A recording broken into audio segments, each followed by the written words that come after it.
Hey Run Junkies, welcome to the Rundisney 2022 Springtime Surprise Weekend Digital Event Guide Breakdown. This is a new-ish weekend celebrating Yestermorrow with 3 throwback races from Rundisney past. Now usually these event guides have the same basic framework from event to event, but not so this time. So much has changed and I'm excited to bring this guide to you. Now I will be breaking down the event guide into 2 parts as usual. This installment, I'm going to show you all the changes made to the guide itself and discuss the expo, transportation, sunrise yoga, and other important details you need to know about when participating in a Rundisney event. In another installment, link above and in the description, I will break down the 3 race course maps. A lot of familiar aspects, but also a lot that is new. So please check that out as well and familiarize yourself with those race courses. Lastly, while I know a lot of you look to these videos to get your information, and thank you for that, I would please ask that you look through the guide itself on your own. Go through it page by page like I do, because you might see something I missed. A lot of this is new. Any questions you have should be answered in there. So let's get into the digital guide. To get you started from the Rundisney event page, drop down to the Springtime Surprise event, then go down here to the Runner Info tab. The link to the guide is right here, Digital Expo and Event Guide. Click on that, and even the URL is new at rundisneyexpo.run. From the home page, you have Farron Kelly's welcome letter describing the events of the weekend, including the Expo, Sunrise Yoga, the Expedition Everest 5K, Race for the Taste 10K, and Tower of Terror 10-miler. Then also the 19.3-mile challenge of all 3 races. Now, we are going to use this top navigation bar here. So we've hit the welcome page. Let's go to the Digital Expo page. Now, this page is formerly known as the Virtual Goodie Bag. This features special deals from some of the weekend sponsors, affiliates, and vendors. And so please take a look through here if there's anything that interests you. Also, please notice here at the bottom of the page, you'll find a reminders and a maps booth. These we are going to get to in a few moments here. So we're going to come back up. Now we are done. We're going to move over to the event schedule. This whole page here has the entire timeline for the weekend plus expected run times of the actual events in question. So let's come back up to the top left here. We have the event schedule event days. You can filter dates to see all of the information at a glance for that particular day. So this is Thursday, March 31st, and you can see everything that's happening that day. At the top right here, you can filter by category. These categories are color-coded. So let me show you Sunrise Yoga. It's purple, and Rundisney Expo is pink. And Rundisney races are yellow. So it's all color coded as you scroll down the page. So using this event guide, and we're going to go by date, I'm going to break down a lot of the information you need from this page. So let's start with Sunrise Yoga. I'm going to click right here on Rundisney Springtime Surprise Sunrise Yoga. Now, this is a new feature added to Princess Weekend, and there is something about that right there that has me freaked out. It looks like a face, but anyway, now you can't unsee it, right? Yeah, you're welcome. The springtime event, the Springtime Sunrise Yoga, is going to be at 5 a.m. on Thursday, March 31st in Magic Kingdom, and it ends at 8 a.m. Now, all of your information is right here. I strongly encourage you to take a look at that. So it's an hour of yoga, and you are provided with a yoga mat. You can see the blue mats here, a bottle of water, and free parking at Magic Kingdom. Speaking of parking, that opens at 3:45 a.m. at the TTC, and check-in and security opens at 4 a.m. That TTC is the Ticketing and Transportation Center. You must arrive by 5 a.m. to be permitted entry. So if you are staying on resort property, monorails and walking paths will not be available, and there will be limited bus service. If you are participating in this event and planning on using the buses, please note that pickup time. All participants will take the ferry from the TTC to the Magic Kingdom gate. As for check-in, you must bring your valid photo ID and your signed yoga waiver to the TTC the morning of the event. All right, I'm going to cover waivers in a minute, but actually I'm not, because you're going to see what I mean. So I'm going to go back to the event schedule and let's talk Expo. First, I'm going to select Expo Transportation right here. Now you're going to see a schedule for bus transportation. All of this information are the times and the locations when they're running. So transportation from the resorts to the expo is 9:30 to 5:30 on Thursday the 31st, and so on. You are also going to find a board in your resort hotel lobby similar to this one that will have the full weekend bus schedule on it, and that is going to be specific to your resort.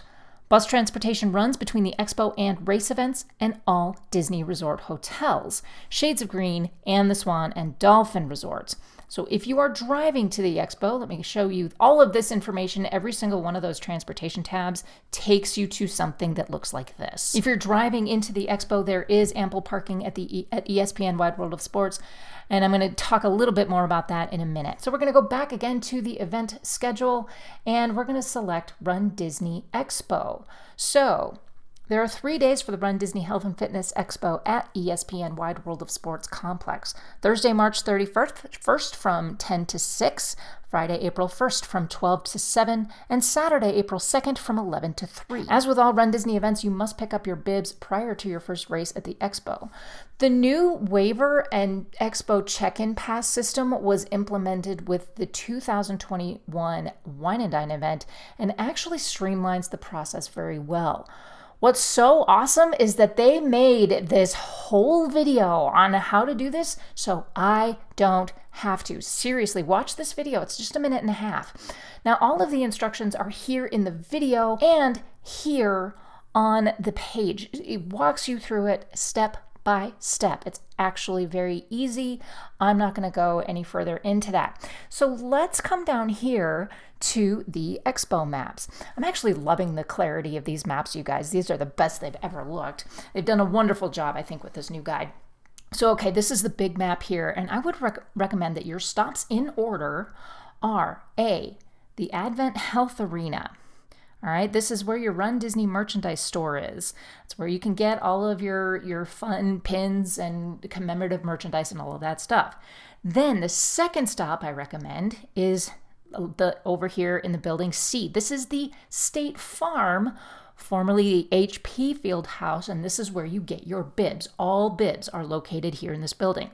Then move over to the Visa Athletic Center. This is building B, to get your t-shirts and do any other shopping from the expo vendors.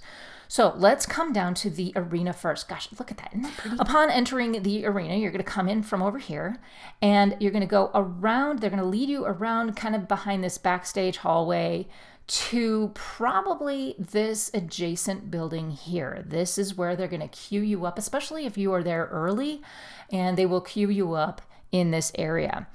They're going to let people in a few at a time, and once you run the gauntlet of the Run Disney merchandise store, and if you survive, you can either check out at a register, so they will have registers there, or I think they're usually over here, or you can check out via mobile order. So look around for a QR code to do that. That is also a new feature since Run Disney races have come back. So it's actually kind of convenient to do that. So on your way out of the store, there will be photo opportunities. Likely all of these are going to be the mileages featured at this year's event, as they have been in the last couple of events. They tell you to head over to the Visa Athletic Center. I am going to tell you to not do that because you need your bib to pick up your t-shirts. So you might as well head to the State Farm Field House first. I'm going to come back to the Visa Athletic Center in a second. All of your bibs, like I said, are here in the State Farm Field House on the lower level. And yes, State Farm is a new sponsor. So you need your photo ID and check-in pass to pick up those bibs. So make sure you sign your digital waiver well ahead of your arrival to get that check-in pass. If you have any questions or concerns, you can check with Runner Relations here or Check-in Pass Solutions. If it didn't work, don't worry, they can fix it for you. A lot of times I've seen several people have trouble with the check-in pass and the waiver system. There are still a few bugs that they're trying to work out, but you can fix that here at Check-in Pass Solutions. Bib issues, you can check with Runner Relations, and waiver signing is over here. All right, once you have your bib, let's head over to the Visa Athletic Center, like I said, and pick up your t-shirts. So you're going to come in this direction here, and you're kind of going to go down the stairs to the expo floor. All the way to the back on the left is going to be your 5K and 10K t-shirt pickup. Over on the right, you'll have 10 miler and challenge t-shirt pickup. And again, like always, I highly recommend you try on your t-shirt before you leave. If it doesn't fit, you can exchange it here at the t-shirt exchange. Any other vendors, your favorites will be in here, and all of your exhibitors are right here. So take a look at that list and make sure you know who you need to visit before you head out. All right, that's going to do it for the Rundisney Expo. Let's go back to the schedule here. Let's click on race transportation. So we're going to select that piece. It tells you all of the hours and the venues between which the transportation is going to run. Like I said, there will be signage posted in your resort lobby for the information pertinent to your hotel. So let's talk about the Expedition Everest 5K. This is race transportation. Buses will start running at 8:30 p.m. to Animal Kingdom. Now, just a heads up, Animal Kingdom closes that evening at 7:30 p.m. Depending on what your plans are for that day, you might find a way to be on site or near it before buses start running, but I wouldn't guarantee anything. Just kind of keep that in mind that the park closes at 7:30. So aside from driving or rideshare, buses are your only transportation option. At 10 p.m., buses will start staging to take people back to their resorts. And it looks like the last buses leave by, well, this says 11:55, but this says 1 a.m. Just keep an eye on it and pay attention to what cast members might be saying. I'm guessing it's going to be closer to 1 a.m. Parking is available at Animal Kingdom if you are driving in. Please check out the course map breakdown for the start and finish staging details, the 5K course map, and details on the scavenger hunt. I'm not going to get into that here. Transportation for the 10K and the 10-mile buses begin running from your resorts at 3 a.m. to Epcot. The drop-off location will be at the Epcot Bus Depot, which is a bit of a walk. It's about 3/4 of a mile, but you will go through a security checkpoint on the way in. You'll also have a lovely selfie opportunity with Spaceship Earth.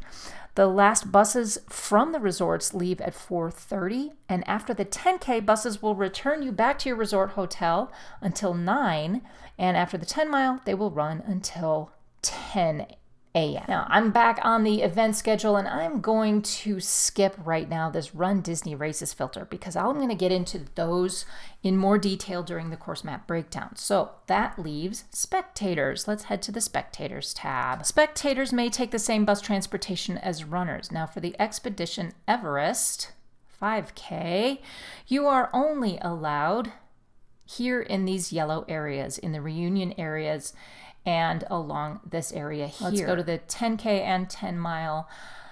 It looks like your only opportunity is going to be at the start and finish lines in these reunion areas here, as per usual with these events. However, if you are staying along the Boardwalk area resorts, including Yacht and Beach Club, Boardwalk Resorts, or the Swan and Dolphin, you do have easy access to parts of these courses right outside your hotels. There are other areas along the courses you may be able to spectate, but check out the course map breakdown to get some ideas on that. Check out all the spectator information, just to kind of guide your spectators and family and friends who will be watching you run these races. All of that information is right here. So going back to the event schedule one more time, that does cover everything about everything on this page, with the exception of the Run Disney races. Again, I'm going to do that on the course map guide, so stay tuned. So we're going to move on to the reminders tab at the top of the page. All right. This is a streamlined thing here. They've taken all of the other pertinent information and put it here. This, as far as I'm concerned, is your list of everything else page. Let me run through this whole page real quick here. So event safety information. All of that information is as it has been all the time. Reminders on what's allowed on course, who's allowed on course, what kind of costumes, anything, age requirements, anything like that. Please read through all of this. Costume guidelines. This is a fun little video that they've put together to kind of help you out with what is allowed on course, what's too much. Flag guidelines if you are a flag runner. Park rules will send you back to the main Walt Disney World page. Medical provided by Advent Health. Also the weather. It is April. It is going to probably be a bit warmer, maybe even a little bit rainy. But all of this information will tell you when you see these flags flying at the medical stations, that will tell you what the event weather conditions are. Race day gear bag, that will help you, determine where all of that information is. That's also on the course maps. Food and beverage, also on the course maps. Lost and found, information on that. Post-race, how to get your race results, finishers certificates, and race photos. This information is also on the back of your bib. So when you are getting in and looking for your photos, past pictures, you can check that out. More Spectator information, or it's the same as the other page. Again, your event waiver process video, please watch that. And that's pretty much it. So that is the event reminders. Now let's head over to maps real quick. This gives you a little bit more information about transportation into and out of all of the race events and venues, especially driving information. So you do have two maps down here. This top map here is all of the courses for this weekend, and I'm going to get into that a little bit more into in the course map guide breakdown. But this map here is road closures. So if you are driving in, you want to make sure you understand what all the road closures are. Anything in red is what is closed. Anything blue, I think, is limited traffic. So take a look at that if you are driving in. This is really good information to know. But guys, that is really it for the digital event guide. So yeah. Before I close it out, you guys, I do want to say I will be at Springtime Surprise. I'm going to be down there for all three events. So if you see me on the course or in the parks, please do not hesitate to say hello. There will not be a meetup this time around, but I hope to run into you. I definitely want to put faces to names and hear your stories. So please do not hesitate to say hello. Also, please remember, this video is my personal breakdown of Rundisney's Springtime Surprise event. I do not work for Rundisney or the parks, so this is a fan-based view based on my Rundisney experience. Now, any of this could change at Rundisney's discretion. Also, if you are participating in this event, once again, I would strongly encourage you to take on the responsibility to check out the guide on your own for anything I might have missed. But that is going to do it for me, you guys. My question for you today is this: what do you think of the new guide layout? I personally love it. I think it's much cleaner, but please leave your thoughts, questions, comments, and suggestions for future videos in the comments below. And don't forget to check out the course map breakdown guide right here for more details. Please like, subscribe, and share this video with your Rundisney friends. And don't forget, you can financially support this channel and our podcast over on patreon.com/runnerswithoutlimits. Link is right here. Thanks so much for watching, and until next time, remember, you are a runner without limits. Happy running.